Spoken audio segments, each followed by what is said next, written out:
Thank you very much, Eshe. And our final speaker is Asonzeh Ukah. Title of his presentation is Prophecy, Miracle and Tragedy, the Afterlife of T.B. Joshua's Ministry and the Nigerian State.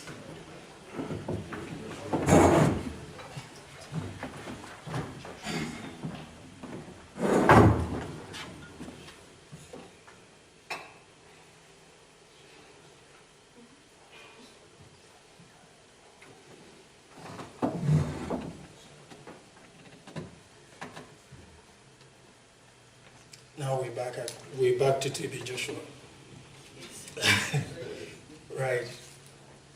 If I were T.B. Joshua, I would have performed some miracles, and the miracle that I am likely to sanction will be that God should eradicate poverty in Namibia. But fortunately, I'm not T.B. Joshua. Right. Let's continue the discussion. Those of us from Nigeria and scholars of Nigeria, students of Nigeria, are gradually reaching a consensus that Nigeria is structured in such a way that it is continuously unstable.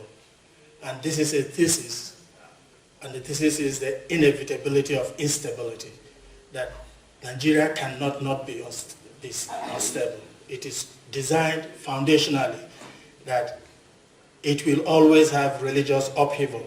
The central factor in the instability of Nigeria is religious in nature.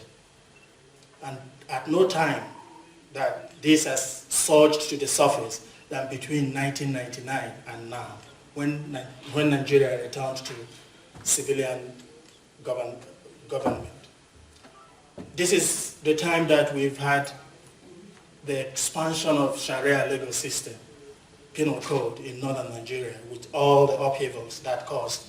We've also had the Boko Haram crisis, which was Boko Haram was founded in 2002 and became very violent in 2009. But also, during this period, we've seen the emergence of very powerful political prophets. These are individuals who have gravitated to the center of political scene. They are continuously playing significant political role. One of such individuals we've had here by my co-panelists is T.B. Joshua. One perspective that has guided me in looking at T.B. Joshua, in looking at what has been happening since September 12, 2014, is to look at the theory of Martin Reisenberg, in which he distinguished between the function of religion and the promise or the purpose of religion. For Reisenberg, he said the function of religion changes in space and time. The function changes according to society, according to time. But the promise of religion, the purpose of religion, which is the promise of salvation, is constant across society, across time, across space. One significant aspect of this theory that attracts me, and still I find it really engaging, is the emphasis it places on the providers of and mediators of salvation. And one such class of providers happen to be prophets in Africa. T.B. Joshua is arguably, or perhaps unarguably, the most popular African prophet across Nigeria. His influence goes beyond Africa, as a matter of fact. And we've heard that what happened in September last year. The popularity of T.B. Joshua is hinged on three central factors. The first is that he provides the goods of salvation, primarily prophecy. And these prophecies are, more importantly, political prophecies. They are prophecies that really attract those who are politically powerful, those who are politically ambitious. That's why politicians, sitting presidents, important people in society, travel all the way from across the world down to Nigeria. He also promises miracles, particularly miracles of healing. We have had this morning what it takes to travel across town in search of help or medicine. But TB Joshua offers that. TB Joshua has a very savvy, dense, concentrated media empire. His Emmanuel television is perhaps the best charismatic television in Africa. It is hosted from South Africa. But of all the superstar pastors we have in Africa, he is perhaps the most charitable. He has a very dense charitable network that he has scholarship schemes for indigent students, and he funds small enterprises for poverty-stricken people and so on. But who is TB Joshua really?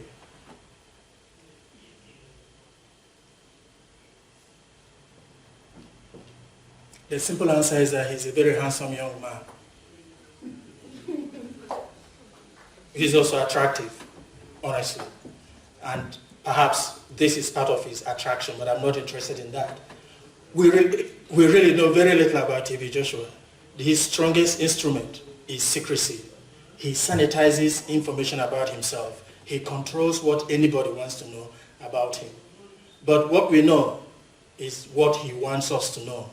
And we know that he was born in 1963, and he attended St. Stephen's Anglican Primary School. He dropped out after the first year of secondary school.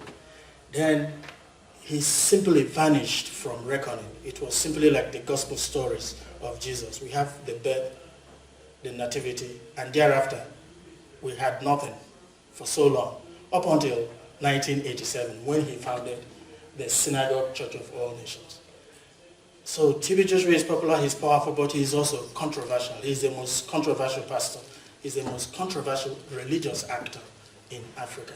He is, in his own words, the most maligned religious personality coming out of Africa. And why is that so? Well, because we know very little about TB Joshua. And because he's rejected by the mainstream Pentecostal organizations in Nigeria.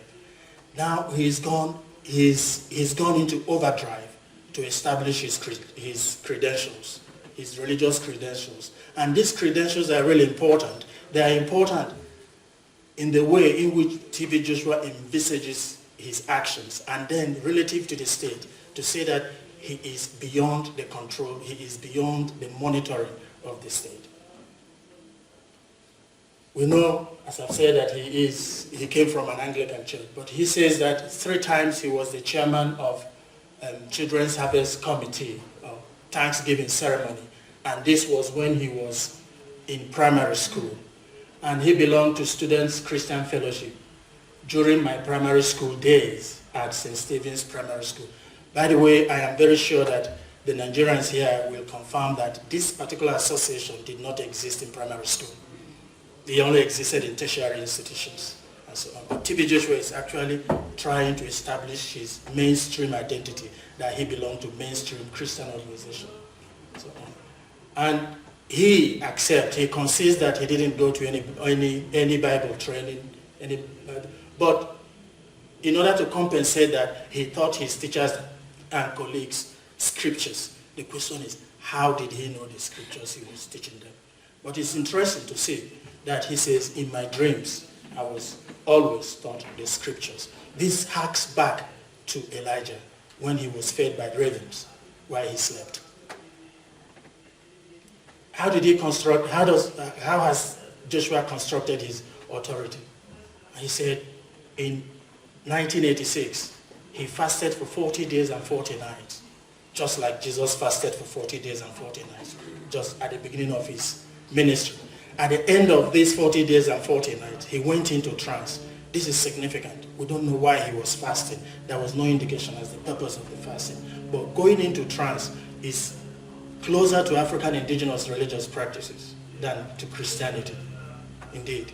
So it's significant. During his trance, what happened? He said a mysterious hand gave him a Bible, a small Bible, and a cross. A Bible is a sign of authority, of course, and orthodoxy. A cross could be also a sign of Christian identity, but also persecution. So he's trying to really tell us that it was part of divine destiny, his destiny, that he will be persecuted. But more importantly, the same mysterious hand pressed a bigger Bible. And if you see the picture, he was holding a bigger Bible. Pressed a bigger Bible to his heart, to which his heart simply engulfed and melted it. So T.B. Joshua is actually living scripture, really, because the Bible lives in him. The scripture lives in him. But more significantly, we will see what he said, that in the same trance, he saw Peter and Paul, Moses and Elijah, seated, wearing their names, much like a placard. And if you see, the practice in his church is that those who come to visit him will write their names and the problems they've come to solve on a piece of cardboard and hold it in front of them. Or some will wear it on their necks. And perhaps this is where he got it. But more significantly for me is that Peter and Paul, Peter is apostolic authority. Paul is Christian innovation in terms of doctrinal innovation. Paul was exquisite. Nobody could beat him. Delete everything Paul wrote in the New Testament. Christianity will carve. We just collapse in the middle. But Moses is the founder of Judaism, and he is the representative of the law. He really encapsulates everything about the Leviticus and all the law of the Old Testament. Right. And Elijah represents the most powerful prophet in the Old Testament. So in T.B. Joshua, we will see the coming together of the Old Testament, the authority of the law, the authority of the prophet, and then the apostolic authority, as well as the authority to innovate in terms of Christian. And we see this reflected in the name of the church, the synagogue, the church of all nations. So it is both synagogue church at the same time. But more significantly too, now you see that he claims that God gave him a commission during this trance, and he has three missions. One, preaching, he has to preach. Second, he has to perform miracles and wonders, and he has to teach. And this harks back to the transfiguration of Christ, where Christ got his commission from ministry. Now, how has T.B. Joshua, how did he manage the disaster that happened in September 2014? The first act was secrecy, his perfect instrument. T.B. Joshua was able to bar the Nigerian National Emergency Management Authority, NEMA, bar them for 72 hours from the site of the accident. And NEMA is a federal government agency that responds to emergency. A religious organization could prohibit government bodies from intervening in saving lives. The second strategy that he used was to allege that a mysterious aircraft hovered over the building that collapsed. Aircrafts do not hover. If they hover, they stall, they fall out of the sky like grasshoppers. But it happened that the aircraft was actually a light CH-130 Hercules meant for training. And by claiming that it was this aircraft that was responsible for the tragedy, he was accusing the Nigerian state of victimizing him. So he was actually changing the narrative from villain, from a person of interest, to a victim. But that is not all. He alleged that it was a personal assassination attempt, that he was the one being targeted and not all, not the congregation, not the people that died. That is not all. He made very conscious attempt to control the narrative about the disaster, and I found it very significant. The first thing he did was to hire a South African lawyer as a spokesperson for the church. I thought only corporate entities hire lawyers as PR agents, but when a charitable organization hires a lawyer as a spokesperson, something is amiss, really. But he rechristened the victims, those who died, as martyrs of faith. We stay grappling as to the meaning of this concept. Martyrs of faith, is he insinuating martyrs are those who died in defense of their faith or died for their faith? But these people died in search of miracles specifically. So how were they martyrs? He was actually changing the narrative in order to control perspective. Again, he offered a group of 15 journalists $50,000 naira each. Only one of the 15 journalists refused to collect the money and posted an audio recorded evidence on the internet. Also, the purpose, he told the journalists during the interview that take the money but write what the church is doing. But the most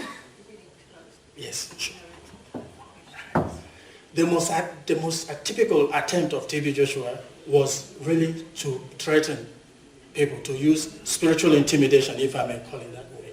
And he started calling his detractors' name and invoking the wrath of God, that God will visit those who write negative things about him.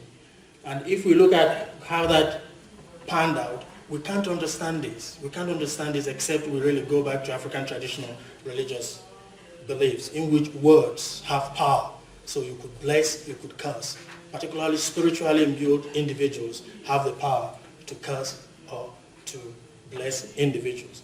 But using this technique was really blackmailing individuals. How did the state react? The state reacted in three distinct ways. The first was the governor of Lagos visited the site, and that is the gentleman over there in the tennis cap.